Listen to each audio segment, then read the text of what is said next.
Ikaw yung leader ng kawalang yan ng party list, kabataan party list na yan. Ikaw dapat ang managot niyan. Inakyat niyo sa bundok, tapos iniwan niyo. Tapos ngayon kayo pang may ganang sumigaw ng hostesya. Kami yung kinabuhan niyo ng pangarap. Kami yung ninakawan niyo. Bakit po kayo ganon?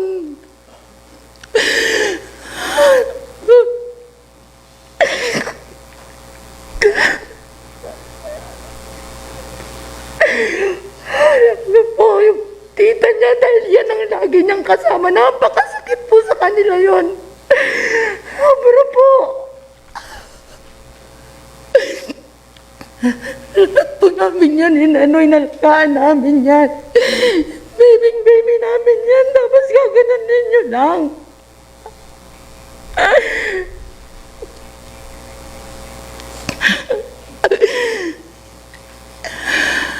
Bilang isang ina o isang ama, mga kabdik, sobrang sakit ho mawalan ng isang anak. Katulad ho nitong si ate, kung saan mo, sasampahan niya ho ng kaso itong party list na sinasalihan o kung nasaan itong si Renico. Kasi mga kabdita, lahat ho ng mga NPA ngayon naglilipahan na naman ho. Di ba may mga estudyante na sinasabi nga ho nila nag-OJT, graduate ka ng college tapos saan ka mag-OJT? Sa bundok.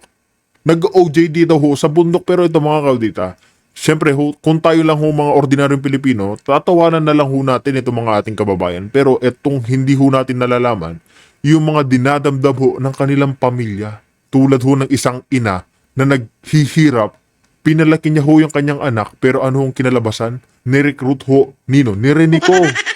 Nirecruit ho ng isang mga walang hiyang NPA.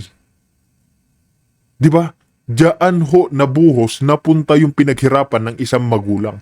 Saan ho napunta? Nasawi ho ang kanyang anak dahil sa inkwentro ng mga sundalo at mga, alam nyo na, yung mga sinasalihan ho nila. Etong kung hindi nyo ho pala kilala, si Renico, mga kabdit, yan ho yung babaeng bida-bida ho na congresswoman diyan sa House of the Representatives na lagi ho bumabanat kay Vice Presidente Sara Duterte. Ito na ho po yung pag-uusapan natin kasi dito, mga kabdit, galit na galit ho yan sa confidential funds ni BP Sara, 125 million. Alam niyo ho ba kung saan ginamit ni BP Sara yung confidential funds niya? Ginamit niya ho dyan sa mga nagre-recruit ng NPA. Lalo't lalo na ho sa mga college students, dyan ho pinagtutuunan ng pansin ni Vice President Sara Duterte ang kanyang confidential funds. Na hanggang ngayon, ito Renecong ito, napakawalang hiya ho niyan, mga kabdita. Binabaliktad pa ho.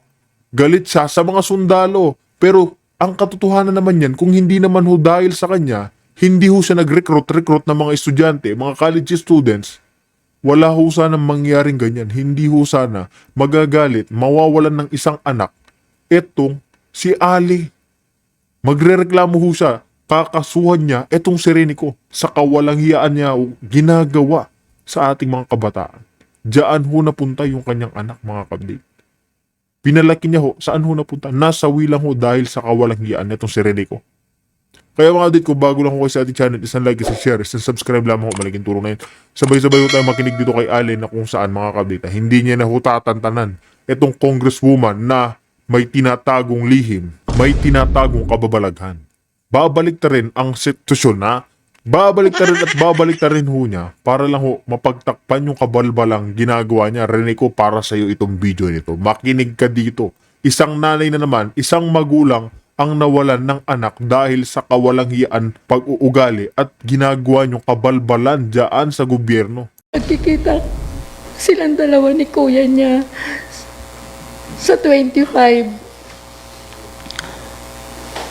Pumunta yun sa tita niya nung 24 ng gabi. Ayan din yung huli nilang pagkikita. Na wala naman siyang sinabi na may pupuntahan siya. Kaya ang alam lang namin, pumunta lang siya sa dorm niya. Kaya hanggang inabot na po ng 25, 26 hanggang January 1, wala po kaming balita. Nung January 1 po,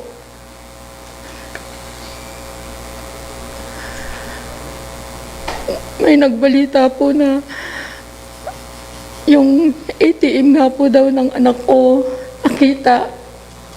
Tapos yun, may tumatawag na po sa kapatid niya, sa kuya niya. Pero nung ano po, ayaw ko rin po maniwala nung sinabi yun sa akin na nakita na parang naisip lang namin na baka na-hold up o nakuha yung bag, kaya yun nakita yung ATM niya. Pero sa mangyayari po sa kanya to, hindi po talaga namin yan lahat inaasahan. Nung hinahanap ko po yung pinahanap ko sa kuya niya na puntahan mo doon sa boarding house sa dorm niya, baka ako natutulog lang na hindi talagang pinuntahan po ng kuya niya, hinanap, nagtanong-tanong na po kami sa kaibigan niya, talagang wala po. Hanggang pinapa-ring po namin yung phone niya, nagre-ring po, tapos pinapatay. Yan po yung namin na, hindi po rin po kami nag-i-expect na may mga ganun po. Tapos nung na po, nung January 1 ng gabi, parang nararamdaman na po namin na siya nga po yung isa po siya doon na isa po siya doon na isa po yun, siya po yung patay doon. Hanggang ngayon po, hindi kami magpapaniwala.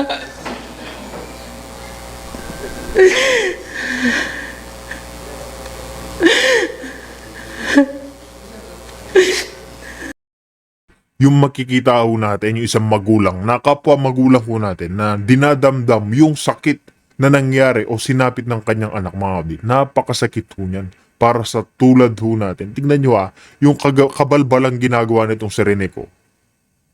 Lahat ho ng kabalbalan, ganyan ho yung nagiging bunga. Galit ho sila sa sundalo. Pero yung ginagawa ho lang, pagre-recruit sa mga college students, kasi kaya pa ho nilang i-brainwash yung mga, lalo na pag 21 pababa, mga kabit, kaya hong i-brainwash ng mga taong yan. Hindi ho lahat ng mga eskwela, pero kadalasan, dyan mismo sa Metro Manila, meron ng mga eskwela dyan na may pinapapasok ho sila mga, sinasabi ho nila, mentor.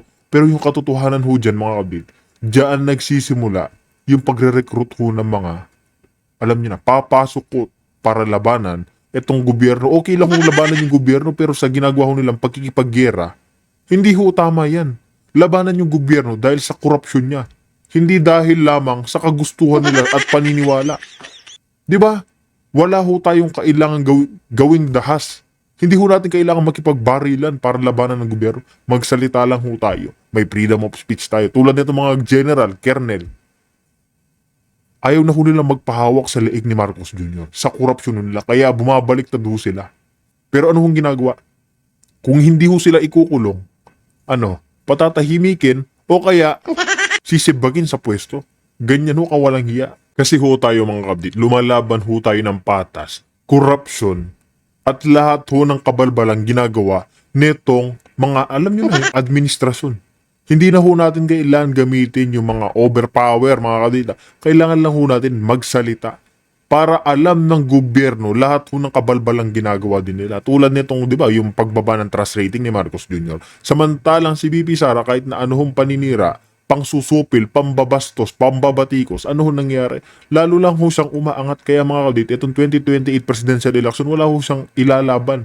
Wala ho siyang kalaban kahit sino pa kung itapat nyo. 10 Risa Hontiveros, 10 Renico, ayan pagtulong-tulungin nyo yung mga NPA, mga kabit, hindi na ho siya malalabanan. Wala na hong lalaban pa sa mga Duterte. Diba? Kaya itong ginawang kabalbalan nito Renico na to, diyaan napunta yung paghihirap ng isang magulang. Diyaan napunta yung pagpapalaki, pag-aaruga nila sa kanilang isang anak. Nawalan, nabawian ng buhay.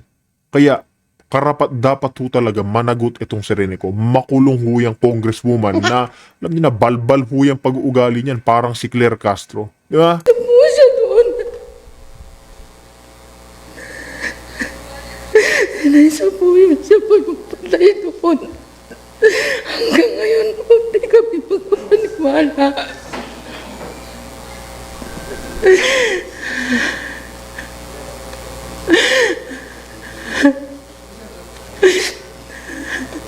Pag kinabukasan po, dali-dali po ako umuwi. Kasi isa po akong OFW. Napakasakit po sa isang magulang na isang OFW na ina-expect mo tuwing uuwi ka, masaya ka kasi yun lang yung time na mayayakap mo yung anak mo.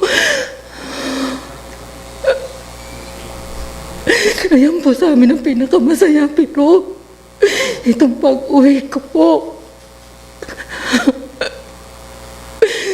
hindi ko po ito inaasahan ng ganun.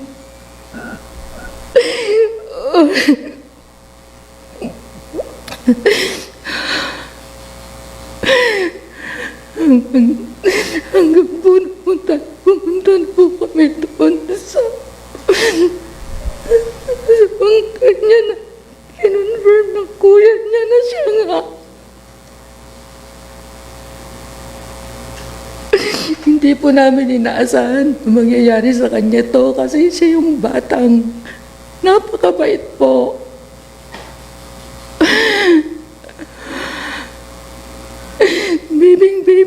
Bibing-bibi po namin siya mula sa mga tita niya, sa mga tito niya, sa mga pinsan niya.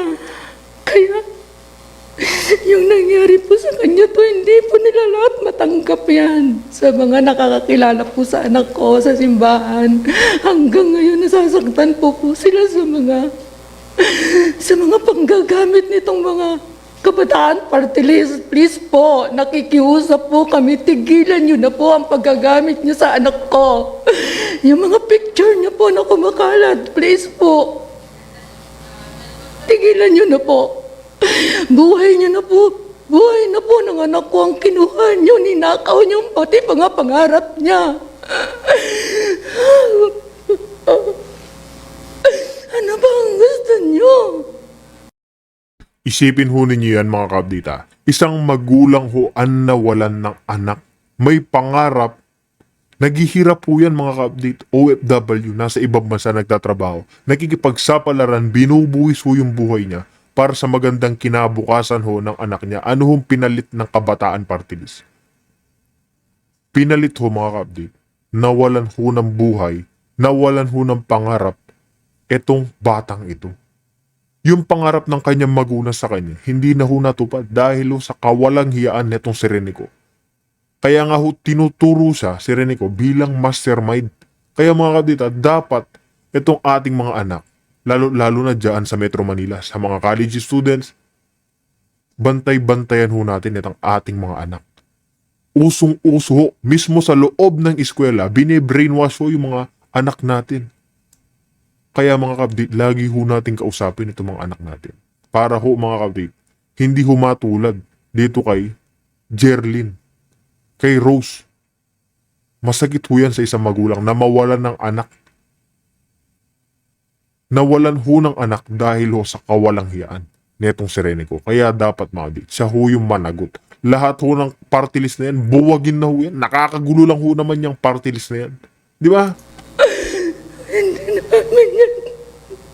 Hindi namin pinalaki yan ng ganun lang. Mula kinder hanggang high school, nag-aaral ng private yan. Hatid sundo yan ng tita niya. Na mga pinsan niya kung paano namin ninalagaan yan. Tapos gaganunin niyo. Pakitin niyo sa bundok na hindi nga namin pinapalakad yon ng malayo. Alam niyong may sugat ang paa niya. Ginanyan niyo. Inakyat niyo sa bundok, tapos iniwan niyo. Tapos ngayon kayo pa may ganang sumigaw ng hostesya. Kami yung kinuhan niyo ng pangarap. Kami yung ninakawan niyo. Bakit po kayo ganon?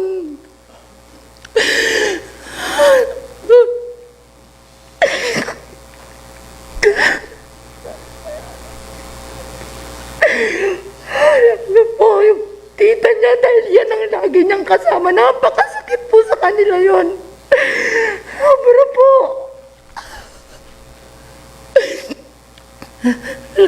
namin yan, inalagaan namin yan. Baby namin yan, tapos gaganan ninyo lang.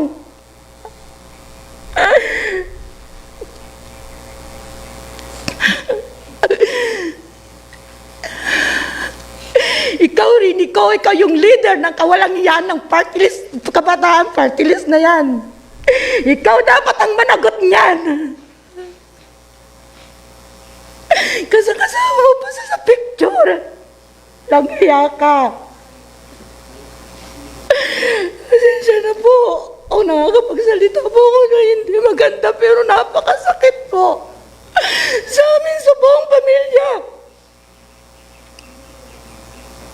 Sa ginawa niyo kay Bebe. Kay Jerlyn.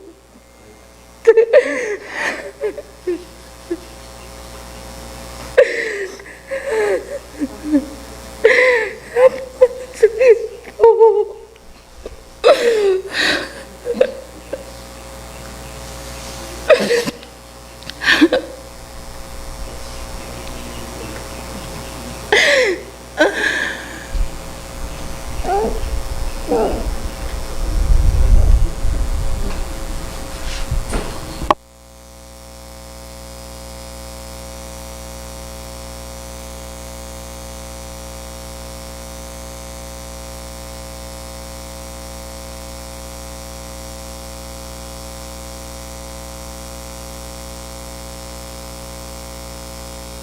Napakahalaga na mapakinggan natin siya ng buong buo, walang labis, walang kulang dahil ito ay katotohanan ng mga pamilya na naging biktima ng terror grooming ng mga organisasyon tulad ng Kabataan Party List.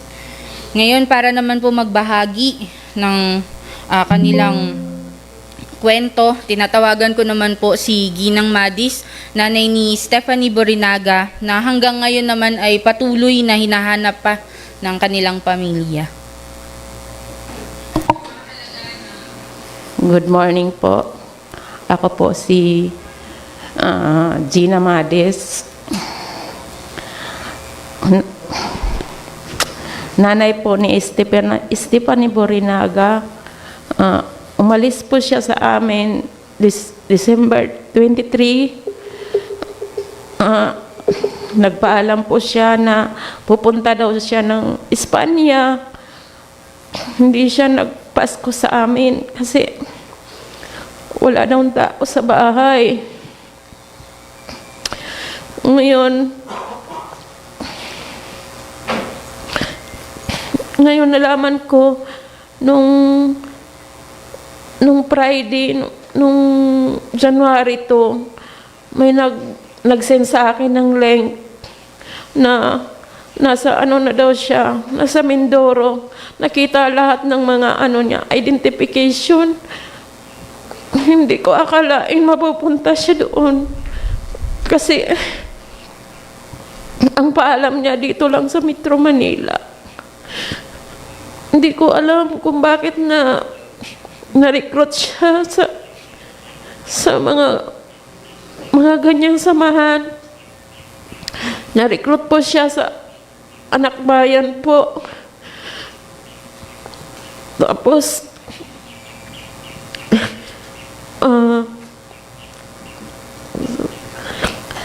Tapos yun, marami na pong nagpunta sa amin, namamalita kung ano na nangyari. Sabi ko, wala po akong idea, wala po akong update kung ano pong nangyari. Kasi missing pa po siya. Hanggang ngayon, hindi ko alam kung ano na po nangyari sa kanya. Ang bait-bait ng batang yun, matalino, may pangarap sa buhay. Third year college na po siya. 1 taon na lang po. Matatapos na po siya sa pag-aaral. Hindi naman po namin siya pinabayaan. Bakit siya pumasok ng ganung samahan? Ayan, tulad ho niyan mga kabdite, isa pa hong magulang ang nasasaktan. Nasaan na ho yung anak niya? Nirecruit o ng kabataan, akbayan, yung mga party list na yan mga kabdite, naniniwala ho ba kayo nakakagulo lang? Kasi kung tayo lang ho, mga kapatid, nakakagulo lang ho, dapat i-abolish na ho yung party list. Kasi kadalasan, karamihan ho sa mga yan, ayan, tulad ng mga kabataan, bayan, kung ano-ano ho pa hong ano, eh ano ho ginagawa nila, nagre-recruit lamang ho ng mga college students para ho ano, isabak ho nila, lalaban ho sa mga AFP, sa mga sundalo. Tapos ito mga magulang na nagdudusa, sila ho yung nakakaawa. May mga pangarap ho sila sa kanilang mga anak, pero nawawala ho yan dahil sa kabalbalan, kawalang hiyaan, nino, yang si Reneco. Yang mga dilawan, nawalan ho ng pangarap, etong mga magulang nila sa kanilang anak dahil sa kawalang hiyaan o ng mga party list. Ayun, lahat kami pong nag-alala. Isa po akong single mother. Hindi ko alam kung anong pinaglalaban niya. Yun lang po, salamat po. So, yung kwento naman po ni Ginang Gina ay kwento naman po ng isang magulang na ang kabataan o yung anak nila ay missing pa rin. So, makikita natin yung mga iba't ibang epekto at resulta ng mga ginagawang panlilinlang ng mga organisasyong nabanggit tulad ng Kabataan Party List at Anak Bayan. So para naman magbigay ng konteksto kung ano yung kalagayan, tunay na kalagayan doon sa Mindoro at Pabulaanan, yung mga fake news at misinformation, disinformation na ipinapalaganap ng mga makakaliwang grupo, bago po pala tayo tumalon sa kalagayan ng Mindoro, tinatawagan ko po si Ginang Luisa Espina para naman po magbigay ng pahayag mula sa Hands of Our Children Movement at ipakilala kung ano nga ho ba ang layunin ng Hands of Our Children sa panawagan natin para sa hustisya at katotohanan sa mga naging biktima, kabataang naging biktima ng recruitment ng CPP, NPA, NDFP. Isang mapagpalang umaga po sa ating lahat.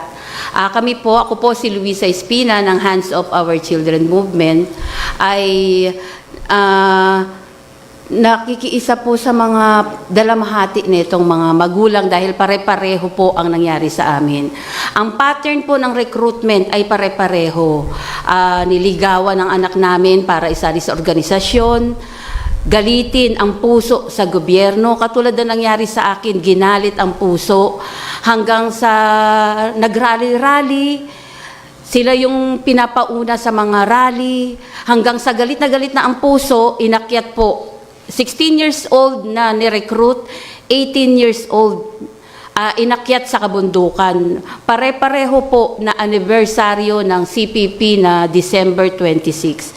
So, karamihan po sa mga anak namin na wala po ng December. So, ganyan din po ang aming anak. At ganun din po sa mga Hands of Our Children Movement. Same pattern po. At isasali sa mga immersion. Ang paalam kay Ma'am Gina, immersion. Kay Ma'am Merlinda is camping. So, pare-pareho, iba-iba lang ng tawag, ngunit same pattern na idadalhin sila sa kabundukan. At pag nandoon na sila, matatrap na, katulad ng anak ko, natrap na, akala sabihin na mag-aaral lang o magtuturo sa lumad. Ngunit saan ba nadala yung anak ko? Guerrilla Front 55, Guerrilla Front 2, Guerrilla Front 18. So, ito yung mga NPA na nasa kabundukan. At halos 8 taon akong naghagilap. Ganito din ang nangyari sa akin, umiiyak, nangihina, hindi makapasok sa trabaho, iniisip yung mga anak. Ngunit yung anak pala namin ay na-recruit na sa kabundukan upang mag-armado. Ito na yung tinatawag na terror grooming. Yung utak nila ay tineterror grooming na ng mga samahan nito para yakapin ang armadong pakikibaka. At ang sakit nito, yung anak namin ayaw nang umuwi sa amin dahil naluto na ang utak niya sa pang-terror grooming ng mga organisasyon na to. Ano po ba yung mga organisasyon na sinalihan ng mga anak namin? Recording in progress. Anak Bayan, Kabataan Party List, Gabriela, at marami pa pong iba. Na ito ay nakaupo pa. sa mga ating gobyerno. Kaya kinukundina namin yung nangyari sa anak namin. Yung nandito po, larawan po kung paano natiterror grooming ang mga kabataan. Ang anak ko hanggang ngayon nasa kulungan. Hirap man dalawin dahil nasa agusan. Ang anak ni ma'am, nasawi. Ang anak ni ma'am, missing pa rin. At marami pa rin sa hands of our children ang nawawala 10 taon, 9 na taon, at maraming ina na nagkakaroon ng sakit ng depression. So ito yung mga biktima, kabataan, pamilya, na patuloy, paulit-ulit na lang na binibiktima. Paulit-ulit nandiyan sila. Paano nating tigilan to? Gusto na namin tong tigilan. Gusto naming mapasaya yung terror grooming bills na yan para ito'y protekta sa aming mga pamilya. Protekta din ito sa mga kabataan para wala nang nanay na iiyak sa harapan nyo at wala nang kabataan na masasawi, makukulong, at mawawala na walang proof of life. Kami sa Hands Off, patuloy na tumutulong sa mga pamilya para malaman kung nasaan na ang kanilang mga anak, sino ang dapat nilang lapitan para makatulong. Kasi kung lalapitan sila ng nag-recruit sa kanilang mga samahan, patuloy pa rin gagamitin ang kanilang anak, patuloy pa rin dadalhin sa kabundukan para mahirapan. Sana po naliwanagan po kayo sa kung ano ang kinahinatnan ng mga kabataan kung marirecruit ng mga front organization na to ng CPP, NPA, NDF. So nakita ho natin yung iba't ibang muka ng resulta at epekto at naniniwala kami na hindi lang ito yung mga kwento, marami pang iba. Kaya ito ay umpisa pa lang ng pagsiwalat ng katotohanan kung gaano kasakit at gaano kapait, kasalimuot ng buhay ng mga kabataan na nare-recruit ng mga organisasyong ito. So bago tayo dumako doon sa lokal na sitwasyon sa Mindoro, bigyan niyo ako ng pagkakataon na basahin yung ilang komento sa ating Facebook Live. Tulad ng sinabi ni Jack Dantis Ecalne, dapat huwag nang hayaan ng COMELEC ang mga identified na party list. Sabi naman ni Nonato Aliven Jr., condolence po ma'am. Sana kasuhan niyo po ang Kabataan Party List para sa hustisya ng pagkamatay ng anak niyo po. May mga nakasubaybay din na tinatag ang COMELEC, tinatag ang National Youth Commission. Hinahamon din ni Randy Marinduque Liornas, Congress, andoon ang kakampi ng CPP-NPA. Sabi naman ni Michael Nabor Naelga, and yet, may sahod pa sa gobyerno si Reneco. Dapat next election band na yung party list. COMELEC, galaw-galaw. O ayan nga mga kabdit, may panawagan na itong mga magulang na yung COMELEC gumalaw-galaw na ho. Sa susunod na taon, tanggalin na ho yung mga party list. I-abolish na. Tingnan nyo ho yung nangyari. Kabataan Party List, Akbayan, CPP, NPA. Ano hong ginagawa? Nagre-recruit ho ng mga college students, ibine-brainwash ho nila, tapos ano hong gagawin? Isasabak ho, bibigyan ng mga kagamitan para makipagbakbakan. Sila ho yung nagiging pronta. Sila ho yung nagiging pronta sa kabalbalan ginagawa ho nila. Tinanggalan ho nilang pangarap etong mga magulang na mga kabataang ito. Kaya mga update, kung meron kayo naging reaksyon, opinion dito sa mga magulang na nasasaktan at gustong ma-abolish itong party list, komento nyo ho yan sa ating comment section. Kaya dito na ho natin tatapusin ang ating reaction video.